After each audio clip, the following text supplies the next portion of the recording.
Möhtərəm qardaşlar, tövbə namazı, bəli, bəzi alimlər gətirirlər onu, tövbə namazını səhih görürlər. Tövbə namazı Əbu Bakr radiyallahu anhudan gəlir ki, tövbə namazı 2 rükət qılınır. Hansı ki, Allah Resulü sallallahu aleyhi və sələm buyurur ki, sizdən biriniz bir günah edərsəniz, etdinizsə 2 rükət namaz qılsın və bildiyimiz 2 rükət namaz qılır və onun arxasından da tövbə edir. Və sual olunur ki, bir çox hallarda biz mütləq tövbə namazı qılmalıyıq mı? Yox. Şərt deyil ki, tövbə namazı qılasan. Tövbəni belə də edə bilərsən. Tövbənin 4 şərti var.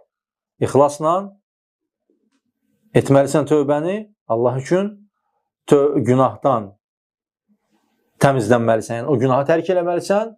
Üçüncüsü isə etdiyin günaha peşman olmalısan. Dördüncüsü isə o günaha bir daha qayıtmamağa söz verməlisən. Əsl tövbə budur. Ancaq qaldı ki, kimsə namaz qılıb eləmək istəyirsə, bəli, bu da gəlib, sünnədə gəlib, bəli.